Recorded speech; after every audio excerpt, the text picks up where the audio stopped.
Nantes aujourd'hui est une ville attractive avec une évolution démographique dynamique. On sait en moyenne qu'il y a environ 3700 habitants de plus chaque année depuis 2010, dont presque 2/3 qui sont dus aux naissances.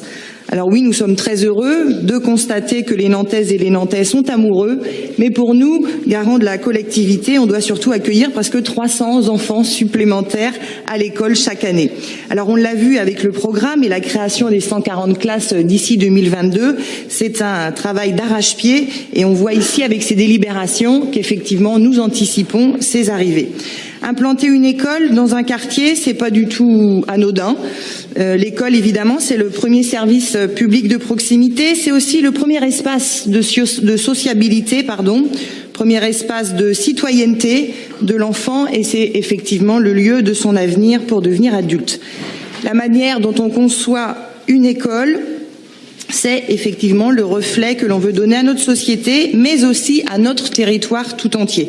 À Nantes, nous voulons faire grandir des citoyens ouverts, responsables, des personnes qui ont toutes les mêmes chances de réussite, quel que soit leur milieu social d'origine ou le quartier dans lequel elles grandissent. L'école, c'est également un lieu qui s'inscrit dans un quartier, sur un territoire. On ne décide pas, effectivement, ça nous a bien été présenté dans la délibération, on ne décide pas d'une école n'importe où, on ne la construit pas non plus n'importe comment. Elle doit s'inscrire dans une stratégie globale de développement urbain, en cohérence avec l'évolution des quartiers et en répondant aux ambitions politiques sur les plans environnementaux, sociaux et culturels.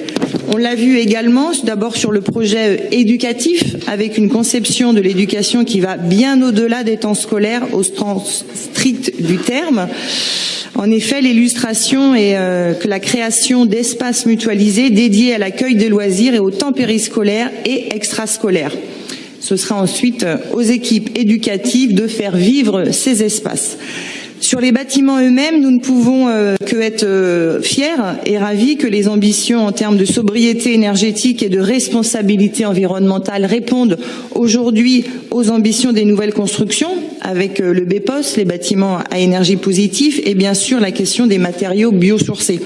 Des exigences qui sont cohérentes avec les ambitions de Nantes en matière de ville durable, en lien avec notre dernier débat sur la transition écologique. Et enfin, ce sont des projets qui s'inscrivent dans une approche globale de développement de la ville. Le schéma directeur des écoles nantaises a permis de dresser un portrait des besoins à prévoir sur la commune dans chaque quartier, et c'est un point véritablement important puisqu'il va nous permettre d'anticiper l'arrivée de toutes ces petits Nantaises et nouveaux Nantais. Alors bienvenue aux futurs petits Nantais qui seront les vrais acteurs de la ville de demain.